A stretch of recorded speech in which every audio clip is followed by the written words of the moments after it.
L'audience est reprise, veuillez vous asseoir.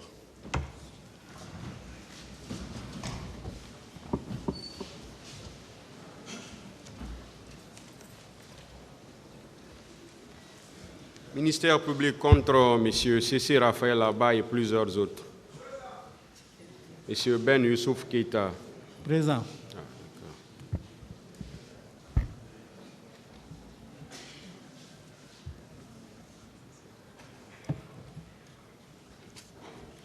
Oui.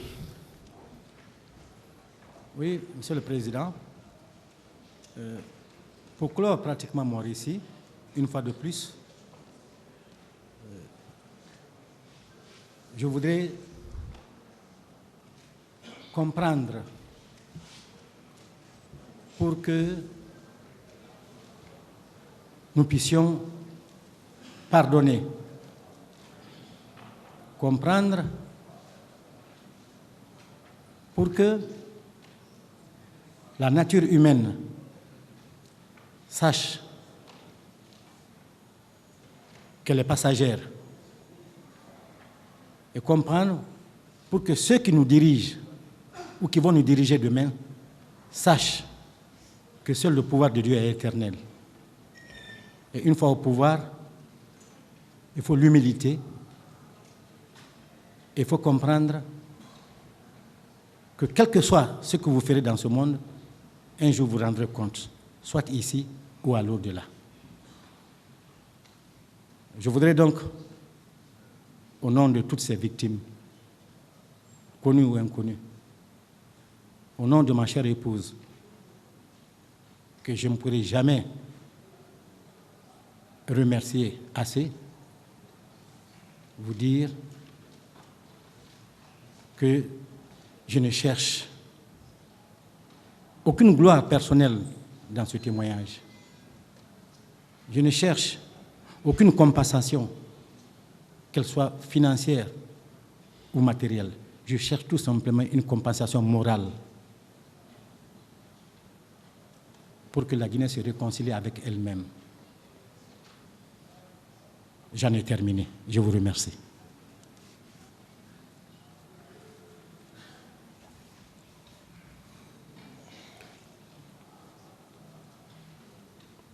Monsieur Keïta, vous avez cité le nom de certains militaires que vous avez vus ce jour. Affirmatif. Au stade et à l'hôpital. Oui.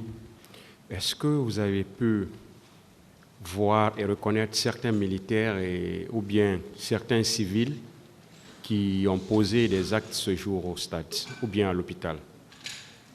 Le premier militaire que j'ai vu, c'est celui qui était encagoulé, qui est venu s'attaquer. Et là, c'est Lougalé Diallo. Est-ce que lui, vous avez pu l'identifier? Non. Tu veux dire ceux dont vous avez pu identifier? Ceux dont j'ai pu identifier, c'est le colonel Tchegboro actuel et le colonel Diaby. C'est les deux militaires que j'ai pu identifier parce que le premier, le colonel Tchegboro, il est venu nous trouver une fois, comme je l'ai dit au début, nous dissuader. Est-ce que vous avez pu identifier des civils également qui ont posé des actes? Un seul civil, celui qui m'a tenu au collet. C'est le seul civil que j'ai identifié de l'autre camp. C'est le camp de ceux qui nous dirigeaient. Est-ce que vous l'avez reconnu? Je l'ai reconnu. Vous pouvez nous dire c'était qui? Son nom, non. Mais je le reconnais. Même si je le vois à minuit, je le reconnaîtrai. Vous avez dit que quand le colonel Tchegboro est venu à votre rencontre ce jour, au niveau de la rentrée de l'université, oui. Qu'il vous a dit qu'il est venu de la part du président. Oui. Quand vous avez vu Dr Gabi, oui, ex-ministre de la Santé, oui, qu'est-ce qu'il faisait réellement? Qu'est-ce qu'il a fait devant vous que vous n'avez pas aimé? Ce que je n'ai pas aimé. Les actes qu'il a posés. Voilà, l'acte que je n'ai pas aimé, parce qu'il est médecin, il est assermenté. Il ne s'est pas apitoyé sur le sort. C'est l'unique. Le médecin, d'abord, c'est l'accueil. C'est la pitié, c'est l'empathie. C'est l'unique chose que je reproche. Qu'est-ce qu'il a concrètement fait? Concrètement, il est venu, il a dit, qu'est-ce que vous faites? Qu'est-ce que vous êtes allé chercher là? Qu'est-ce que vous êtes allé chercher? Avec un ton impératif. Et il était avec qui? Il était avec je crois, ses gardes qui le suivaient. C'est lui qui était devant et eux étaient derrière.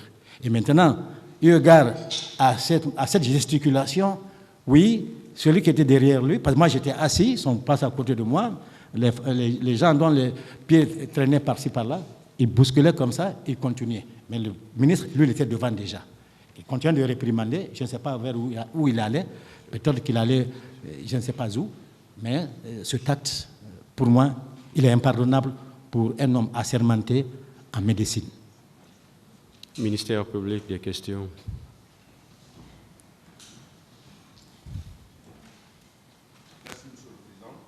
Merci également, honorable assesseur. Monsieur Keita. Oui, maître. Le parquet a suivi avec intérêt votre récit des faits. Merci. De votre domicile jusqu'au stade. Oui. Et également au Pasteur. Oui. À la clinique Pasteur. Oui. Et pour enfin vous retrouver à votre domicile. Oui. Par l'appui de Hadji Alimatou. Hadji Alimatou. Oui. Nous voudrons avoir des éclaircissements par rapport à certains points. Oui. Premièrement, oui. Par quelle voie vous êtes arrivé chez Jean-Marie Doré? Vous avez pris la corniche ou bien par le stade du 28 septembre? Chez Jean-Marie Doré, nous sommes allés par la corniche. Par la corniche? Oui. Donc vous n'êtes pas passé par le stade? Non, par la corniche nous sommes allés. Vous n'avez pas alors compris ce qui prévalait au stade à cette heure? Non. À quelle heure vous avez pris le départ de chez Jean-Marie Doré pour le stade du 28 septembre? C'était dans les environs de 9h, 9h30. Exactement. Et à quel niveau vous avez rencontré le colonel Thiegoro? Très bien.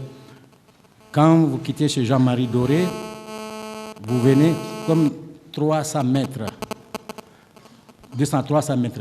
Il y avait la Fondis. Vous dépassez un peu la Fondis.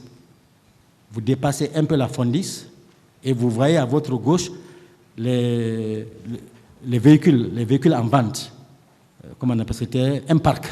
C'est à ce niveau exactement. C'est à ce niveau. Avant d'arriver à l'intersection, c'est à ce niveau que le colonel est venu avec son garde du corps. Vous étiez en compagnie des autres leaders? Affirmatif. À pied? Affirmatif. Il était avec son garde du corps? Oui. Et derrière lui, il n'y avait pas d'autres militaires?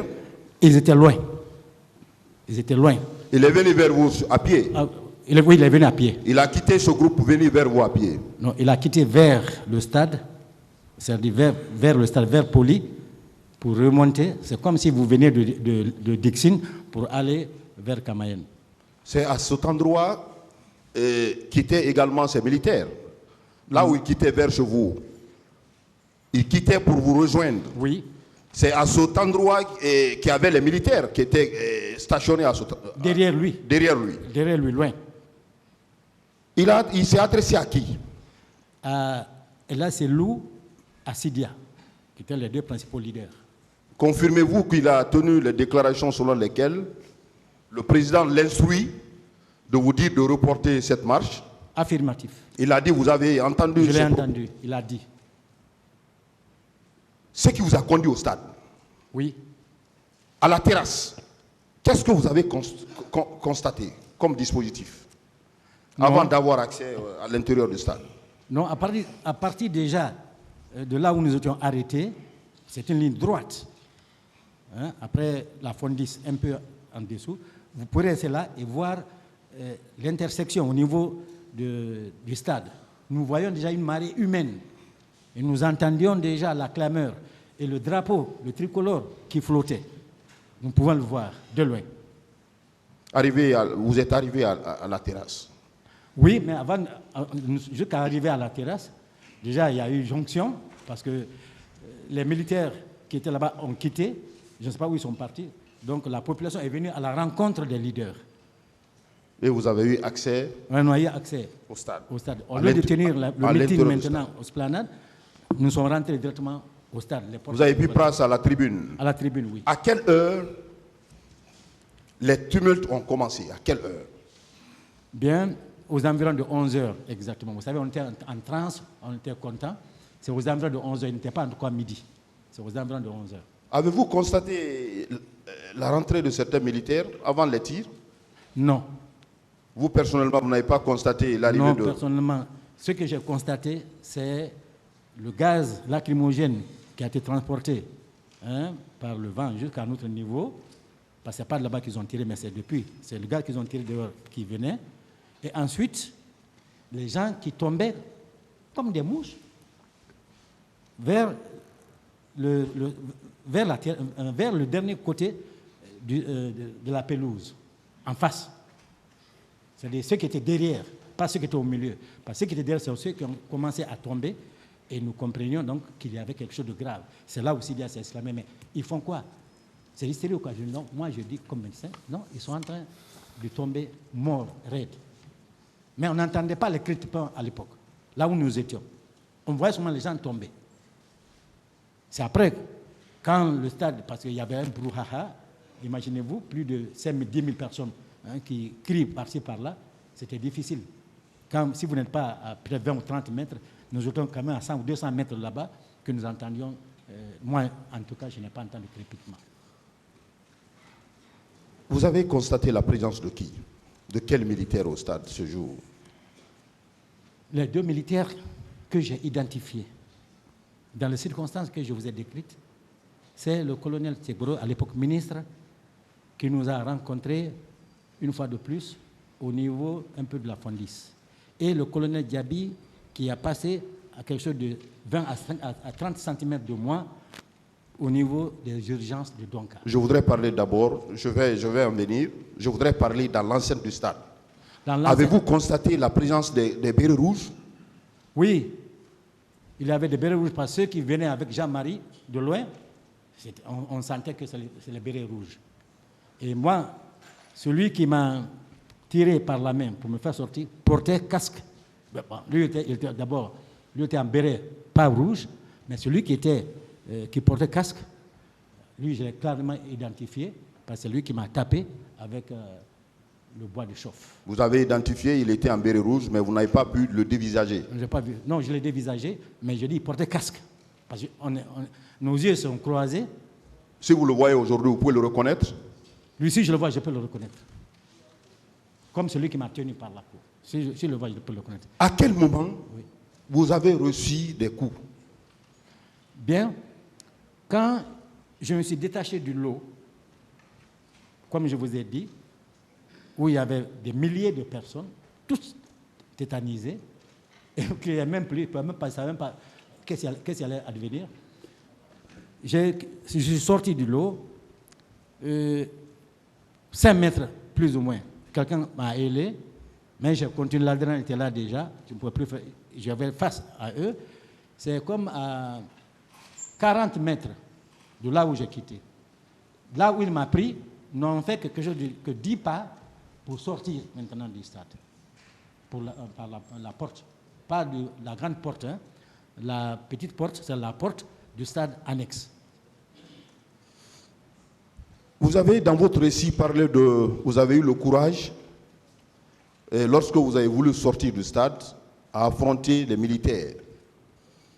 Et dans votre parcours, est-ce que vous avez remarqué des personnes qui étaient en train de commettre des actes de nature à donner la mort ou à violer les femmes? Vous avez constaté des actes posés par des militaires lorsque vous étiez dans l'esprit de vous extirper du stade? J'ai reconnu 2 actes que je mémorise. Celui qui est venu s'attaquer au leader Selou, j'ai eu le temps de l'observer. C'est un béret rouge? Il était encagoulé. La cagoule qu'il portait était rouge. Ce n'est pas rouge foncé, rouge un peu jaunâtre. On ne voyait que les 2 trous. Il n'était pas très grand. C'était taille moyenne, pas très costaud. Comparativement à celui, moi, qui m'a frappé et qui m'a tenu, lui n'était pas costaud. Mais je n'ai pas vu sa figure. J'ai vu la cagoule et les 2 trous. C'est tout ce que j'ai vu. Lui, c'est le premier militaire, donc que je ne peux décrire que par sa forme. Le deuxième une fois de plus, c'est celui, pas qui m'a tiré par la main, mais celui qui a pris le bois pour me fracturer la tête. Et la troisième personne que je peux reconnaître qui n'est pas militaire, c'est le civil qui était avec un militaire armé, mais comment on appelle ça, l'arrêt bus d'en face. C'est les trois que je reconnais. En dehors des deux officiers qui étaient des ministres à l'époque. Alors, vous avez parlé de la présence de Diaby, le ministre Diaby. Oui, ministre Diaby. À Donka. Confirmez-vous qu'il était venu à Donka, aux urgences? Oui, je confirme. Il était accompagné par les militaires? Oui, je confirme. Quelle a été son attitude? Quel acte il a posé? Premièrement, il n'était pas armé. Ensuite, il n'a violenté physiquement personne. Mais les termes qu'il a placés, si je n'étais pas médecin, je n'avais pas considéré. C'est pourquoi ça m'a choqué. Parce qu'il est médecin. Et là, il a failli à son devoir de serment d'Hippocrate, d'apporter assistance à personne en danger. Et c'est ce qui a donné le courage à ceux qui l'accompagnaient de maltraiter ceux qui étaient couchés. Et moi, c'est ce qui a fait que mes collègues médecins m'ont habillé pour me camoufler afin que je me fonde en eux. Parce qu'ils n'étaient pas venus avec de bonnes intentions, apparemment. Donc, il a tenu des propos. Il a tenu des propos qu'un médecin ne doit pas tenir. Qu'un médecin ne doit pas tenir. Peut-être qu'il a tenu des propos qu'un Thibou Kamara a tenus quand il est venu à Pasteur. C'est lui qui devait tenir ce discours. Il n'a pas donné des coups de pied aux victimes devant vous, aux blessés? Lui, il n'a pas donné. Je ne l'ai pas vu donner. Qui a donné des coups devant vous? Celui qui a donné le coup devant moi, c'est ce garde-corps, ceux qui l'accompagnaient. Ceux qui l'accompagnaient. Il avait connaissance que ces gardes donnaient des coups? Il n'avait pas connaissance. Il n'avait pas connaissance. Il n'avait pas connaissance. À la clinique Pasteur, oui. Vous êtes venu trouver les autres leaders. Oui, c'est l'eau. C'est l'eau, Sidia et Jean-Marie Doré. Oui. Et vous personnellement, oui. Vous personnellement, oui. Est-ce qu'à cet endroit, oui. Vous avez reçu des soins appropriés? Le premier soin que j'ai reçu, c'était la veille, parce que c'est le 29 que j'ai été à Pasteur. Le 28, après le stade, j'ai passé de 15h pratiquement jusqu'au 29. À 9h, je l'ai passé à Donka. C'est là où j'ai reçu les premiers soins d'urgence. Mais ces soins n'étaient pas très appropriés. Et puis, j'ai été à Pasteur. Ils m'ont donné rendez-vous pour le lendemain. Le document est là. Le 30, ils ont fait la radiographie et ils ont bien plâtré. Malgré tout, comme je suis chirurgien, j'avais des difficultés. Ma main ne pouvait pas rentrer dans le gant. J'ai été en France. C'est en France, par l'aide de Cellou Dali Diallo, il faut le dire. C'est lui qui m'a aidé à aller en France. Il a pris tout en charge pour que ma main soit traitée dans un des meilleurs hôpitaux de Paris. Voilà, pendant 3 mois. Dans votre récit également, M. Keita, oui. Vous avez parlé de déclaration et vous avez parlé de la version de votre dame, votre femme. Oui. Et elle vous a fait état de la présence dans l'enceinte du stade de Kegoro. Oui. Confirmez-vous ces déclarations? Oui, et c'est agrippé. Parce que quand le civil, pas le béret rouge, c'est le béret rouge qui l'a maltraité, l'a bâtonné, sérieusement. Le civil est venu avec un couteau, il a bien reconnu, et il voulait l'égorger. Quand il voulait l'égorger, un des bérets rouges qui était en train de le mettre a dit « Il n'a pas faradé ». Elle a pris. Et le bonhomme, déjà, il a obtempéré au dit de ce militaire béret rouge, mais malgré tout fâché, il a retourné l'arme dans la main de madame, il a lacéré complètement sa main. Et c'est cette main sanglante qu'entre-temps, Kegboro venait et il a vu qu'ils étaient en train de la maltraiter. Il a dit « Hey, arrêtez ». Et madame était soulagée parce qu'il voit quelqu'un qui dit « Hey, arrêtez ». Et l'intéressé s'approche. Et il reconnaît bien, c'est Kegboro. Il dit « Commandant, mon commandant, sauvez-moi, sauvez-moi ». Et Kegboro, en train de passer, elle s'est agrippée à la chemise, me dit-elle, le bras droit, parce que Gboro passait, elle était à gauche, et elle s'est agrippée avec sa main sanglante à la chemise du colonel Gboro, commandant à l'époque. Si le commandant est là, je suis sûr que c'était un pieux, et je suis sûr qu'il ne dira jamais le mensonge. Il reconnaîtra qu'il avait du sang sur sa tenue. Et ce sang-là, c'est le sang de Mme Keïta.